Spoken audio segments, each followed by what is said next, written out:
Good morning, everybody.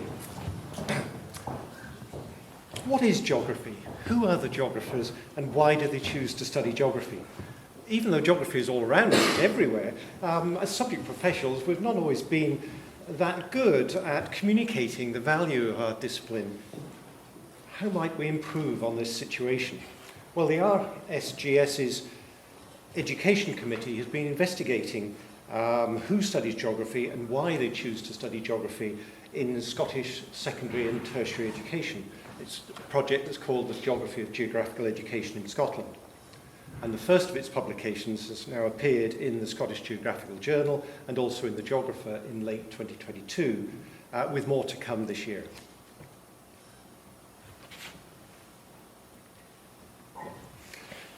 In Scotland, there's been ongoing concern about the status of geography.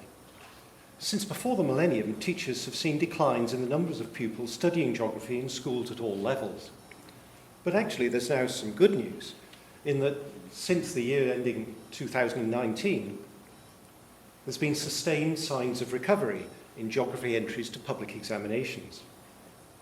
At National 5 Geography, the entries have risen by 6%. At Higher, by 12%. And at Advanced Higher, they shot up actually by 45%. They're not back to where they were, but that's a change in the trends. And meanwhile, geography undergraduates in Scottish universities have increased by 2% and postgraduates by 27%. So significant change. There are, of course, inequalities in who studies geography. At National 5, geography entries by males continue to outstrip female entries, although female entries dominate increasingly the higher the level of study. For instance, at Advanced Higher, 60% of entries are female.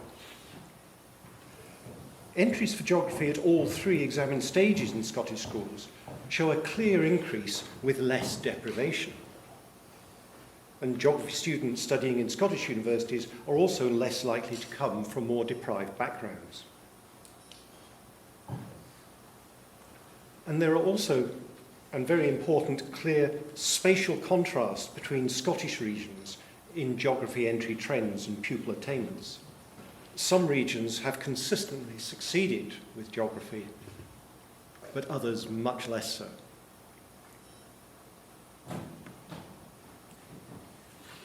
In our online pupil survey, which was of 93 pupils, the main reason that pupils used to explain their decision to study geography were lesson enjoyment and interest in the curriculum content. These explanations regarding choice of geography as a subject to study are up on the screen. As a mid-ranking subject of choice in this current school curriculum, it is now clear that those who continue to be geographers do so because they enjoy their geography lessons, finding personal interest in the content, and they understand the subject's value for future work or career opportunities. Those pupils who don't find those attributes in their experience tend not to become geographers.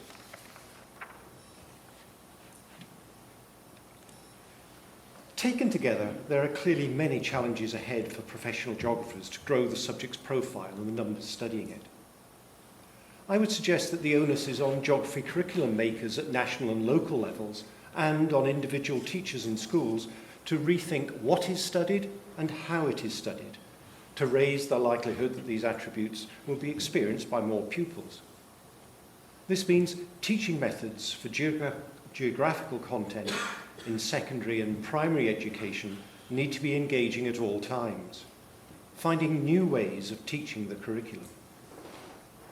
But we must also learn from each other so that the massive variations in geography take-up and attainment between local authorities is improved. A starting point in raising geography's profile might be for the SQA in its annual statistics summary to include geography in its subject breakdown analysis. You may have noticed that up to and including SQA's reports in 2022, tables of 18 selected subjects were included, but geography was not, despite it being the 10th or 11th most popular subject. On the issues of curriculum and assessment reform, there are many ideas being shared. For geography, a broader curriculum would help in terms of increasing the numbers of subjects any pupil might study. How subjects are structured might also change, perhaps introducing a range of modules, some online, studied individually or grouped together by a pupil's choice of modules into a qualification, which might be under a geography umbrella.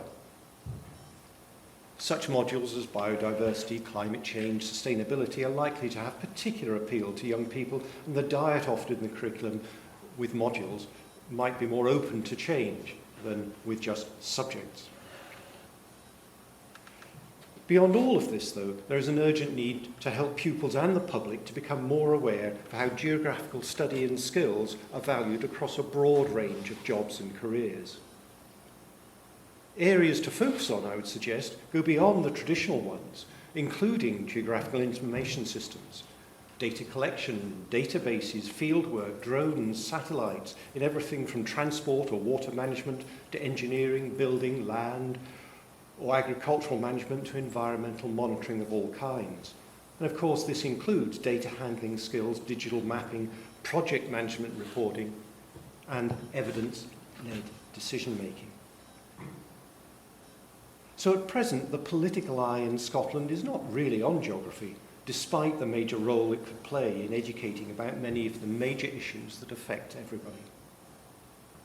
If geography is to retain a more significant place in education within Scotland, then its practitioners and advocates, us in other words, need to be armed with data to recognise the challenges that data signifies and to be much more positive and imaginative in making geography a vibrant subject. Thank you.